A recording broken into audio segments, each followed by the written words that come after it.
హైదరాబాద్ లో లాయర్ దారుణ హత్యకు గురయ్యాడు. చంపాపేటలో ఇజ్రాయెల్ పై కత్తితో దాడి చేశాడు దస్తగిరి. కాపు కాచి లాయర్ ను కత్తితో నరికాడు దస్తగిరి.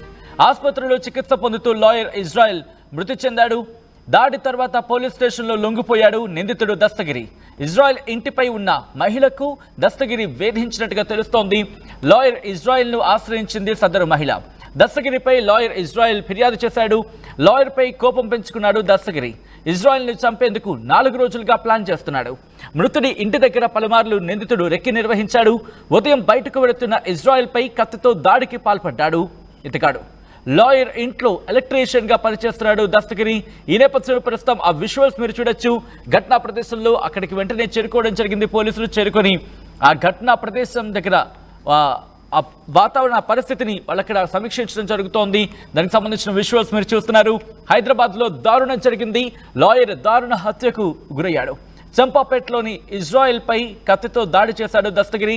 కాపు కాచి లాయర్ ను కత్తితో నరికి చంపాడు దస్తగిరి. ఒకసారి విజువల్స్ మీరు చూస్తున్నారు. కాపు కాచి ఎందుకంటే ఆ ఇంట్లో ఎలక్ట్రీషియన్ గా పనిచేస్తున్నాడు. ఏ టైంలో బయటకు వెళ్తుంటాడు, ఏ టైంలో వస్తూ ఉంటాడు అనేది కాస్త క్లారిటీ ఉండే అవకాశం ఉంటుంది దస్తగిరికి. ఈ నేపథ్యంలో అక్కడ కాపు కాచి మరి లాయర్ ని హతమార్చడం జరిగింది.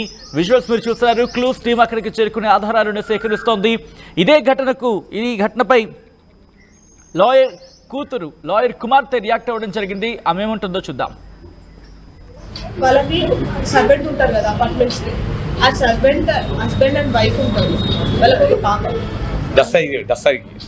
Dastagiri is different person. నేను చెప్తున్నది వాట్ ఇష్యూ మెయిన్ ఎవరి వల్ల అయితే వైఫ్ అండ్ హస్బెండ్ ఉంటారు.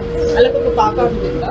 సో వైఫ్ ఈ దస్తగిరి అనే ఆయన అపార్ట్మెంట్స్కి వెళ్ళి ఎలక్ట్రీషియన్ వర్క్ అవన్నీ చేసినప్పుడు they are an affair. So ఇది ఇష్యూ తెచ్చి సెక్రటరీ దగ్గర క్రిస్టియన్స్ ఏదో తెలియదు, అంత ఐడియా లేదు sir. Everything is recorded in the Santosh Nagar police station, crystal bar పక్కకు. దాని తర్వాత మా డాడీ ఏం చేసిందంటే 1 month బ్యాక్ ఆయన కాల్ చేసి ఎక్కడున్నో ఇంట్లో వర్క్ ఏదున్నా మేము ఆయనలో పిలుస్తాం, ఎక్కడున్నో అంటే ఈ సెట్ ఎంటైర్ ఏవైతే అయ్యిందో ఏది అఫేర్ ఉందో అదంతా చెప్పినాము. అరే అవి అంతా ఎందుకురా వచ్చి పని చేసుకోమంటే నువ్వే దాపెట్టిన వాళ్ళని. మా డాడీకి అపార్ట్మెంట్లో గ్రౌండ్ ఫ్లోర్ మా డాడీ ఆ బ్లాక్ అని అపార్ట్మెంట్స్ నువ్వే దాపెట్టిన వాళ్ళని నువ్వు మా ఇద్దరిని అరేంజ్ చేయి. ఇప్పుడు మా ఇద్దరిని కలుపు అంటే నేను బ్రోకర్ని కాదు, నేను అడ్వకేట్ని అని మా డాడీ చెప్పినాడు. మా డాడీ దస్తగిరికి ఒక్కడున్నప్పుడు వస్తుంది దస్తగిరి వస్తుంటే మా డాడీ ఇది సేఫ్ కాదు, something is happening, something is gonna happen అని మా డాడీ ఇది సేఫ్ కాదు ఆ కంప్లైంట్ ఇద్దామనే ముందు మాకు చెప్పిండు. అక్కడ కూర్చొని ఇట్లా అయితే నేను కంప్లైంట్ ఇద్దాం అనుకుంటున్నాను. ఈ రోజు ఏంటి ఈ ఇన్సిడెంట్ ఇలా కంప్లైంట్ ఇద్దాం okay recent between 10 days okay complaint ఇచ్చారా? వెళ్ళి కంప్లైంట్ ఇచ్చినారు. వాళ్ళు మాట్లాడి కౌన్సిలర్ ఇచ్చారు. అప్పుడు బయటికి రాగానే క్యూ మేరే పర్ కంప్లైంట్ ఇయ్యారు సార్, తప్పటి మాన్నాక కంప్లైంట్ ఎందుకు ఇచ్చినా సెట్ అయిపోతుండే అని అన్నారు.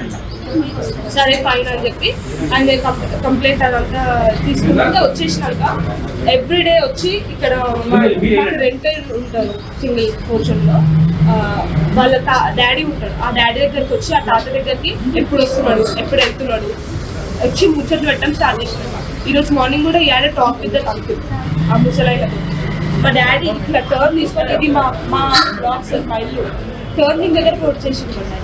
అపార్ట్మెంట్ పేరు మీద ఉండే లోటస్ అపార్ట్మెంట్ పక్కన బిల్డింగ్ డబుల్ స్టోర్ 9-7 అతను పెట్టుకున్నది ఆ లోటస్ అపార్ట్మెంట్ వాళ్ళకి. ఆయన పెట్టుకుంది శ్రీనివాస అపార్ట్మెంట్. మా డాడీ గ్రౌండ్ ఫ్లోర్ లో అపార్ట్మెంట్ లో ఉంది పోర్షన్. ఆల్రెడీ ఇంకో పోర్షన్ ఉంది అక్కడ మీరు చూస్తే అక్కడ పేరు ఉంటుంది మా డాడీది ఇజ్రాయెల్. రైట్, అది లాయర్ కుమార్తె చెబుతోంది. ఇది గత కొన్ని రోజులుగా అక్కడ రెక్కి నిర్వహించడం జరిగింది. రెక్కి నిర్వహించిన తర్వాత ఇప్పుడు బయటకు వెళ్తాడు, ఏ టైంలో వెళ్తూ ఉంటాడు, ఇవన్నీ ఇన్ఫర్మేషన్ తెలుసుకున్న తర్వాత పూర్తిగా రెక్కి నిర్వహించిన తర్వాతే ఇంతటి ఘాతుకానికి పాల్పడ్డాడంటూ కూడా చెప్పుకొస్తోంది ఆమె. ఈ నేపథ్యంలో పోలీసులు ఇన్వెస్టిగేషన్ ఎంతవరకు వచ్చింది? కేవలం దస్తగిరి మాత్రమే ఉన్నాడా, లేకపోతే ఈ వెనకాల ఇన్ఫాక్ట్ దస్తగిరి వెనకాల ఇంకా ఎవరైనా ఉన్న పరిస్థితి ఉందా? అప్డేట్స్ అందించేందుకు పెట్రీషియా సిద్ధంగా ఉన్నారు. పెట్రీషియా, పోలీసులు ఇన్వెస్టిగేషన్ ఎంతవరకు వచ్చింది?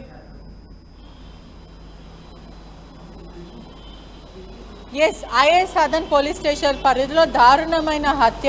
ఒకవైపు పాత కష్టాల వల్లనే అడ్వకేట్ని అతి దారుణంగా హత్య చేసిన ఒక వ్యక్తి చెంపాపేటలో పూర్తిగా చూసుకుంటే కూడా చెంపాపేట ఈస్ట్ మారుతి నగర్లో ఈ ఘటన చోటు చేసుకుంది.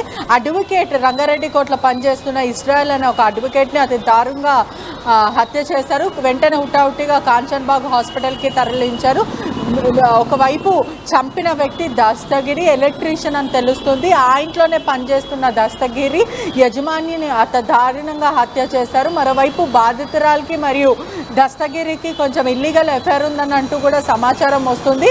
ఆ ఎఫ్ఐఆర్ పూర్తిగా ఉన్నప్పుడు అనేకసార్లు ఇజ్రాయెల్ అడ్వకేట్ అనేకసార్లు దస్తగిరిని బెదిరించడం జరిగింది. ఆ తర్వాత నచ్చజెప్పే ప్రయత్నం చేశారు. వివాహితంతో నీ సంబంధం ఉండడము అది కరెక్ట్ కాదు అని అనేకసార్లు చెప్పినప్పటికీ కూడా దస్తగిరి మీరే మమ్మల్ని కలపాలి, నేను తనతో తప్ప ఇంకా ఎవరితో ఉండను అంటూ ఇటు చెప్పినప్పటికీ కూడా ఇజ్రాయెల్ వెళ్ళి స్థానికంగా పోలీస్ స్టేషన్లో కంప్లైంట్ ఇచ్చాడు. దస్తగిరి ఎలక్ట్రీషియన్ పనిచేస్తూ ఇజ్రాయెల్ దగ్గర ఆ అపార్ట్మెంట్స్లో శ్రీనివాస్ అపార్ట్మెంట్స్లో పనిచేస్తూ ఉంటాడు. ఆ తర్వాత ఇరుపక్కల అంటే చుట్టుపక్కల ఉన్న హౌసెస్ దగ్గర కూడా ఎలక్ట్రీషియన్ ఏ పని ఉన్నా అతను వస్తూ ఉంటాడు.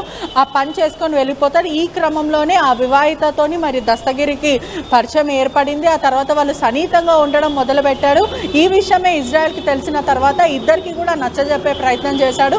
ఇద్దరు కూడా ఇది చేయడం కరెక్ట్ కాదు, ఇది ఫ్యామిలీస్ ఉండే ఏరియా, ఇదంతా చేయొద్దు అంటూ గతంలో చెప్పినప్పటికీ కూడా దస్తగిరి అనేకసార్లు ఇజ్రాయెల్ని బెదిరించడం, ఆ తర్వాత మీరే మమ్మల్ని కలపాలి, పోలీస్ స్టేషన్ వరకు ఎందుకు వెళ్లారు అంటూ ఇటువంటి ప్రశ్నించినప్పటికీ కూడా ఇజ్రాయెల్ వినకపోవడం, ఖచ్చితంగా ఇది బంద్ చేయాలి, ఇటువంటి ఘటనలకు పాల్పడొద్దు అంటూ క్లియర్గా చెప్పిన పరిస్థితి ఉన్నప్పటికీ కూడా దస్తగిరి వినకుండా మా ప్రేమని కానీ లేకపోతే వివాహితతో ఉన్న అక్రమ సంబంధంని విడతీస్తావా అనే ఒక ఉద్దేశంతో రెక్కి నిర్వహించి ప్రీ ప్లాన్గా హత్య చేశాడు. అతి దారుణంగా అతను కోర్టుకు వెళ్తున్న సమయంలో రంగారెడ్డి కోర్టులో అతను హైకోర్టు పనిచేస్తాడు, డిస్ట్రిక్ట్ కోర్టులో పనిచేస్తాడు. అతను వెళ్తున్న సమయంలో బైక్లో యాక్టివాలో వెళ్తున్న సమయంలో ఎవరు లేని చోట అంటే ఎల్ఏ రోడ్ అతనికి తెలుసు కాబట్టి రూట్ రెక్కి నిర్వహించి ఎవరు లేని సమయంలో అతి దారుణంగా పొడిచి చంపాడు. పూర్తిగా స్థానికులు 100కి కాల్ చేశారు. ఆ తర్వాత అంబులెన్స్కి కాల్ చేసి హుటాహుటిన అతన్ని స్థానికంగా ఉన్న మారుతి హాస్పిటల్కి తీసుకెళ్ళినప్పటికీ కూడా ఒక్కసారి లైన్లో ఉండే ప్రయత్నం చేయండి. మనతో పాటు అడ్వకేట్ ఉదయ్ కాంత్ కూడా మనకి లైవ్లో జాయిన్ అవుతున్నారు. ఒకసారి అందరికి వెళ్ళే ప్రయత్నం చేద్దాం. ఉదయ్ గారు, ఈ ఘటనకు సంబంధించి మీరు ఎలా చూస్తారు? ఎందుకంటే ఒక లాయర్ తన విధులు నిర్వహించేందుకు బయటకు వచ్చిన సందర్భంలో తన మీద అటాక్ జరిగిన పరిస్థితి. ఇది తన విధులు నిర్వహిస్తున్న సందర్భం కాదు, ఇది పొద్దున ఆయన వాకింగ్ చేస్తున్న సందర్భంలో దస్తగిరి అనే వ్యక్తి తనను కత్తులతో దాడి చేసేసి చంపేసిందని చెప్పేసి వార్తలు ఇప్పుడు మా అడ్వకేట్ గ్రూప్లలో ఇది కొంచెం సీరియస్ గా వైరల్ అవుతా ఉన్నది. సో దీని మీద అంటే ఫస్ట్ ఆఫ్ ఆల్ ఒక అడ్వకేట్ మీద జరుగుతున్న దాడిని పూర్తిగా నేను ఖండిస్తా ఉన్నాను.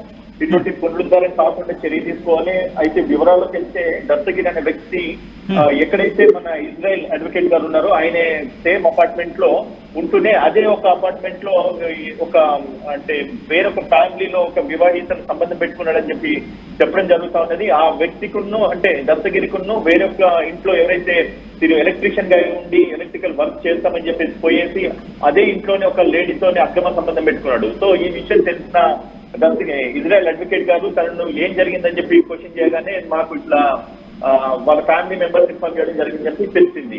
సో దీన్ని వెంటనే ఇజ్రాయెల్ అడ్వకేట్ ఆ కన్సర్న్ నియర్ బై పోలీస్ స్టేషన్కి వెళ్ళేసి ఇటువంటి దుర్ఘటనకు ఇతను పాల్పడుతున్నాడని చెప్పేసి పోలీస్ స్టేషన్ లో కంప్లైంట్ చేయడం వల్ల ఈయన వెంటనే వచ్చేసి ఇదే విషయాన్ని మాకు మందలిస్తే అయిపోతుంది కదా, మమ్మల్ని మీరు ఎందుకు పోలీస్ స్టేషన్ దాకా తీసుకెళ్లాల్సి వచ్చిందని చెప్పేసి ఇజ్రాయెల్ అడ్వకేట్ గారితో గొడవ పడ్డట్టుగా వార్త కథనాలు ఇప్పుడు బయటకు వచ్చినాయి.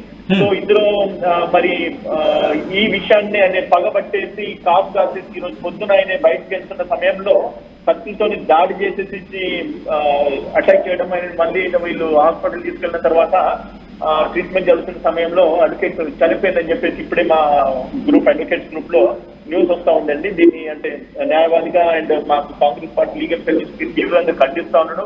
ఎందుకంటే ఈ ఇజ్రాయెల్ అడ్వకేట్ ఎవరైతే ఉన్నారో ఆయన ఇదివరకు కూడా కాంగ్రెస్ పార్టీలో వైఎస్ఆర్ గారి ప్రభుత్వంలో ఫుడ్ కార్పొరేషన్ చైర్మన్ గా చేయడం జరిగింది. అండ్ అదే విధంగా కాంగ్రెస్ పార్టీ నుంచి కూడా జెడ్పీటీసీగా ఆయన పోటీ చేయడం జరిగింది.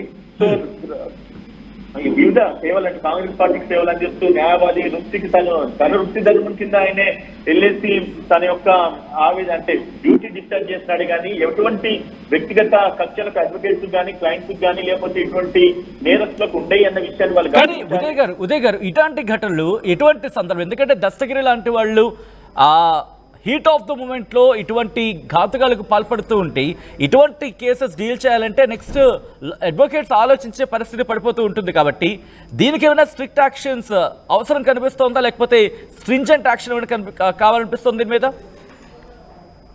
ప్రభుత్వాన్ని కూడా సీరియస్ గా డిమాండ్ చేసేది ఏంటంటే అడ్వకేట్ ప్రొటెక్షన్ యాక్ట్ రావాలని చెప్పేసి ఎప్పటి నుంచో అనుకుంటున్నాం. కానీ ఇప్పుడు మాత్రం ఇప్పుడు జరుగుతున్న సంఘటనలు దృష్టిలో పెట్టుకుంటే ఖచ్చితంగా ముమ్మాటికి అడ్వకేట్ ప్రొటెక్షన్ యాక్ట్ రావాలి. వచ్చేంతసేపు కూడా కోర్ట్స్ అన్ని కూడా బైకాట్ చేసి అడ్వకేట్స్ అందరూ కూడా కొట్లాడాలి. ఎందుకంటే ఇటువంటి దుర్ఘటనలు జరిగినప్పుడు మాత్రమే ఇది మనం బయటకు వెలికి తీసుకొని వస్తా ఉన్నాము. అడ్వకేట్స్ మీద చర్య తీసుకోవాలి. అడ్వకేట్ మీద ఎటువంటి అగత్యాలు జరుగుతున్నప్పుడు ప్రభుత్వం సీరియస్ గా చర్య తీసుకోవాలి. అండ్ అడ్వకేట్ ప్రొటెక్షన్ యాక్ట్ రావాలని అంటున్నాం. కానీ అటువంటిది ఇంతవరకు అటువంటి చట్టం స్పెషల్ గా రాలేదు. ఒకవేళ వస్తే కనుక అడ్వకేట్స్ యొక్క ప్రివిలేజ్ ఏంటన్నది తెలుస్తుంది. అండ్ ఇంకొకటి రెనాల్డ్ అడ్వకేట్స్ అంటే మంచి అడ్వకేట్స్ ఎవరైతే ఇటువంటి సెన్సేషనల్ కేసెస్ చేసే అడ్వకేట్స్ కూడా ఖచ్చితంగా ఆర్మ్డ్ లైసెన్స్ కూడా అందులో ఇవ్వాల్సిన బాధ్యత కూడా ఉంటుంది. ఎందుకంటే పోలీసులు ఎక్కడికి వెళ్ళినా కూడా వాళ్ళకు ప్రొటెక్షన్ ఉన్నది అండ్ దాంట్లో పొలిటీషియన్స్ ప్రొటెక్షన్ ఉన్నది. కానీ న్యాయాన్ని కాపాడే లా ఆఫీసర్స్ కు మాత్రం ఎటువంటి ప్రొటెక్షన్, వాళ్ళకి సెల్ఫ్ డిఫెన్స్ కింద కూడా ఆర్మ్ లైసెన్స్ ఇవ్వాలి, వెపన్స్ ఇవ్వాలి. సో దట్ ఏంటంటే ఇటువంటి జరిగినప్పుడు వాళ్ళ ప్రాణాలు వాళ్ళు కాపాడుకునే విధంగా ఉండాలి. అంటే లైక్ మనం ఇంకొకరిని పోయి ఆశ్రయించి ఇంకొకరి మీద మనం ఆధారపడి మన లైఫ్ ప్రొటెక్ట్ చేసే పరిస్థితి కాకుండా ఇటువంటి ఏమైనా జరిగితే కనుక వెంటనే వాళ్ళ రైట్ ఆఫ్ ప్రైవేట్ డిఫెన్స్ కింద వాళ్ళని ప్రొటెక్ట్ చేసుకోవడానికి ఖచ్చితంగా వెపన్స్ అడ్వకేట్ ఇచ్చే విధంగా ఒక కొత్త చట్టాలు కూడా తీసుకురావాల్సిందిగా నేను ప్రభుత్వాన్ని డిమాండ్ చేస్తున్నాను. రోహిత్ గారు. రైట్ ఉదయకాంత్ గారు, thanks for joining with us. ఈ అంశానికి సంబంధించి మీ ఒపీనియన్ చెప్పే ప్రయత్నం చేసినందుకు. ఇజ్రాయెల్ హత్య ఒక్కసారిగా హైదరాబాద్ను ఉలిక్కి పడేలా చేస్తుంది. ఎందుకంటే ఆయన అడ్వకేట్, ఒక అడ్వకేట్కే ఇటువంటి దారుణాలు జరిగితే ఇక సామాన్య మానవుడి పరిస్థితి ఏంటి అంటూ కూడా వాళ్ళు క్వశ్చన్ చేయడం జరుగుతుంది. మా ప్రతినిధి పెట్రీషియా అప్డేట్స్ అందించేందుకు లైవ్లో కంటిన్యూ అవుతున్నారు. పెట్రీషియా, కుమార్తె చెప్పిన ఆ అంశాన్ని చూసాం. ఒక ఇష్యూకి సంబంధించి ట్యాకిల్ చేసే ప్రయత్నంలో భాగంగా ఇష్యూ ట్రిగర్ అయినట్టుగా తెలుస్తోంది. సో ఇప్పుడు పోలీసులు ఇన్వెస్టిగేషన్ ఎంతవరకు వచ్చింది? కేవలం ఇక్కడ దస్తగిరి ఒక్కడే ఉన్నాడా, లేకపోతే దస్తగిరి వెనకాల ఇంకా ఎవరైనా ఉన్నారనుకోవాలా? ఎస్, దస్తగిరి చంపిన తర్వాత అతనే ఐఏఎస్ సదర్న్ పోలీస్ స్టేషన్కి వెళ్ళి లొంగిపోయాడంటూ కూడా సమాచారం తెలుస్తుంది. ఏదేమైనప్పటికీ కూడా ఒక అడ్వకేట్కే ఇంత సురక్షత లేకపోతే ఇంకా కామన్ ప్రజలకి ఎక్కడి నుంచి ఉంటుంది? ఇప్పటికే అడ్వకేట్ వాళ్ళు అసోసియేషన్ వాళ్ళు కూడా అనేక సార్లు ఈ క్వశ్చన్ని తెరపైకి తెచ్చారు. మా అడ్వకేట్లకి కూడా పూర్తిగా రక్షణ కల్పించాలి, మాకు లీగల్ వెపన్స్ అనేది ఇవ్వాలి, లీగలైజ్ గన్ అయితే ఇవ్వాలి. ఎందుకంటే పలు అడ్వకేట్స్ కూడా సెన్సేషనల్ కేసు చేస్తూ ఉంటారు. దాని పక్కన ఇరుపక్కన ఉన్న వాళ్ళు బెదిరించడం, దాని తర్వాత వాళ్ళకి ప్రాణహాని కూడా ఉంది అంటూ కూడా గతంలో అడ్వకేట్స్ అందరూ వచ్చి చెప్పిన పరిస్థితి అయితే ఉంది. అడ్వకేట్ ప్రొటెక్షన్ యాడ్ పూర్తిగా చూసుకుంటే కూడా ఒకవైపు ఈ ప్రొటెక్షన్కి సంబంధించిన యాక్ట్ అయితే రావాలి మాకు అడ్వకేట్స్ అందరికీ కూడా. గతంలో కూడా అనేక సార్లు బెదిరింపు కాల్స్ అడ్వకేట్స్కి, అదే తర్వాత ఒక ఇష్యూని బేస్ చేసుకొని మేము ఎప్పుడైనా తెరపైన మాట్లాడుతున్నప్పటికీ కూడా ఇరుపక్కన ఉన్న వాళ్ళు చాలామంది క్రిమినల్ లాగా ఆలోచిస్తూ ఉంటారు. కొంతమంది బెదిరించడానికి ప్రయత్నిస్తారు, కొంతమంది అయితే మా ప్రాణాలు సైతం తీయడానికి కూడా లెక్క చేయరు. అటువంటి టైంలో మాకు వెపన్స్ అనేది, లీగల్ వెపన్స్ అనేది కావాలి. ఆ తర్వాత ప్రొటెక్షన్ యాక్ట్ ప్రకారము మాకు భద్రత అనేది కల్పించాలంటూ కూడా అడ్వకేట్స్ అడుగుతున్న పరిస్థితి కనిపిస్తుంది. ఏదేమైనప్పటికీ కూడా ఇజ్రాయెల్ అనే వ్యక్తిని అతి దారుణంగా పొడిచి చంపిన దస్తగిరి కేవలము వద్దు, ఆ పని చెయ్యొద్దు అన్న పనికి మాత్రమే అతను ఇటువంటి దారుణానికి ఒడికట్టాడని కూడా పూర్తిగా అయితే తెలుస్తుంది. మొత్తం మీద వివాహితతో సంబంధం పెట్టుకున్నాడు. ఆ తర్వాత ఇజ్రాయెల్ ఇక్కడ ఫ్యామిలీస్ ఉన్న ఏరియా, ఇటువంటివి పాల్పడకండి, ఇది చాలా డీమోరలైజింగ్గా అనిపిస్తుంటుంది, అందరికీ కూడా ఎథిక్స్ మర్చిపోతున్నారు మీరు అంటూ కూడా ఇలా కౌన్సిలింగ్ ఇచ్చే ప్రయత్నం చేసినప్పటికీ కూడా వాళ్ళు వినకపోవడం, ఆ తర్వాత ఇజ్రాయెల్ వెళ్ళి స్థానిక పోలీస్ స్టేషన్లో కంప్లైంట్ ఇవ్వడము, ఆ తర్వాత కూడా పూర్తిగా చూసుకుంటే కూడా ఒకవైపు పూర్తిగా చూసుకుంటే కూడా అతను వెళ్ళి కంప్లైంట్ ఇవ్వడము, ఆ తర్వాత కూడా అతను వినకపోవడం, దస్తగిరి ప్రీ ప్లాన్గా రెక్కి నిర్వహించి అతి దారుణంగా ఒక అడ్వకేట్ ఇజ్రాయెల్ని హత్య చేశాడని కూడా పూర్తిగా తెలుస్తుంది. రైట్ పెట్రీషియా, ఒక్కసారి మీ లైన్లో ఉండే ప్రయత్నం చేయండి. మొత్తంగా అయితే మాత్రం మీ కథలు మిమ్మల్ని కాస్త కలవరపరచైతే మిమ్మల్ని కలవరపడి గురి చేయడం ఆర్టీవీ ఉద్దేశం కాదు. కానీ ఇటు బయట సమాజంలో ఎటువంటి పరిస్థితులు మీకు చూపించడం తద్వారా మీకు అవగాహన కల్పించడం, మిమ్మల్ని అప్రమత్తం చేయడంలో భాగ్యాన్ని ఈ కథలను చూపించడం జరుగుతుంది తప్ప మిమ్మల్ని కలవరపడి గురి చేసే ఉద్దేశం ఆర్టీవీకి ఎన్నడూ లేదు, ఉండదు. కానీ ఇటువంటి కథనాలు చూసినప్పుడు కాస్త కలవరపడి గురే అవకాశం ఉంటుంది కాబట్టి దీనికి సంబంధించి తగిన జాగ్రత్తలు తీసుకోవాలని ఆర్టీవీ సూచించడం జరుగుతోంది. ఒకసారి ఇదే అంశానికి సంబంధించి ఇజ్రాయెల్ కుమార్తె, మృతుడు ఇజ్రాయెల్ కుమార్తె రియాక్ట్ అయ్యారు. ఒకసారి ఆమె ఏమంటున్నారో చూద్దాం. డాడీ ఉంటాడు, ఆ డాడీ దగ్గరికి వచ్చి ఆ తాత దగ్గరికి ఎప్పుడు వస్తున్నాడు, ఎప్పుడు వెళ్తున్నాడు వచ్చి ముచ్చట్లు పెట్టడం స్టార్ట్ చేసినాడు. ఈరోజు మార్నింగ్ కూడా ఈ టాక్ విత్ దట్ అంకుల్, ఆ ముసలాయనతో. మా డాడీ ఇట్లా టర్న్ తీసుకొని, ఇది మా బ్లాక్ సార్, మా ఇల్లు టర్నింగ్ దగ్గరకు వచ్చేసింది. అపార్ట్మెంట్ పేరు మీద ఉండే లోటస్ అపార్ట్మెంట్ పక్కన బిల్డింగ్, డబుల్ స్టోర్ 9-7. అతను పెట్టుకున్నది ఆ లోటస్ అపార్ట్మెంట్ వాళ్ళకి. ఆయన పెట్టుకుంది శ్రీనివాస అపార్ట్మెంట్. మా డాడీ గ్రౌండ్ ఫ్లోర్ లో అపార్ట్మెంట్ లో ఉంది. ఆల్రెడీ ఇంకో పోర్షన్ అక్కడ మీరు చూస్తే అక్కడ పేరు ఉంటుంది మా డాడీ ఇజ్రాయెల్. వాళ్ళకి సర్వెంట్ ఉంటారు కదా అపార్ట్మెంట్స్ కి, ఆ సర్వెంట్ హస్బెండ్ అండ్ వైఫ్ ఉంటారు. వాళ్ళకి ఒక పాప. Dastagiri is different person. నేను చెప్తున్నది వాట్ ఇష్యూ మెయిన్ ఎవరి వల్ల అయింది. వైఫ్ అండ్ హస్బెండ్ ఉంటారు, వాళ్ళకి ఒక పాప ఉంటుంది. సో వైఫ్ ఈ దస్తగిరి అనే ఆయన అపార్ట్మెంట్స్కి వెళ్ళి ఎలక్ట్రీషియన్ వర్క్ అవన్నీ చేసినప్పుడు they are an affair. So ఇది ఇష్యూ తెచ్చి సెక్రటరీ దగ్గర అపార్ట్మెంట్ లో ఉన్న వాళ్ళు క్రిస్టియన్స్ ఏదో తెలియదు, అంత ఐడియా లేదు sir. Everything is recorded in the Santosh Nagar police station, crystal bar పక్కకు. దాని తర్వాత మా డాడీ ఏం చేసిందంటే 1 month బ్యాక్ ఆయన కాల్ చేసి ఎక్కడున్నో ఇంట్లో వర్క్ ఏదున్నా మేము ఆయనలో పిలుస్తాం, ఎక్కడున్నో అంటే ఈ సెట్ ఎంటైర్ ఏవైతే అయ్యిందో ఏది అఫేర్ ఉందో అదంతా చెప్పినాము. అరే అవి అంతా ఎందుకురా వచ్చి పని చేసుకో అంటే నువ్వే దాపెట్టిన వాళ్ళని. మా డాడీకి అపార్ట్మెంట్ లో గ్రౌండ్ ఫ్లోర్ మా డాడీ ఆ బ్లాక్ అపార్ట్మెంట్స్ నువ్వే దాపెట్టిన వాళ్ళని నువ్వు మా ఇద్దరిని అరేంజ్ చేయి, ఇప్పుడు మా ఇద్దరిని కలుపు అంటే నేను బ్రోకర్ని కాదు నేను అడ్వకేట్ని అని మా డాడీ చెప్పినాడు. మా డాడీ ఎవరికి దస్తగిరికి ఒక్కడున్నప్పుడు వస్తుంది దస్తగిరి ఎట్లా వస్తుంటే మా డాడీ ఇది సేఫ్ కాదు, something is happening, something is gonna happen అని మా డాడీ ఇది సేఫ్ కాదు ఆ కంప్లైంట్ ఇద్దామనే ముందు మాకు చెప్పిండు. అక్కడ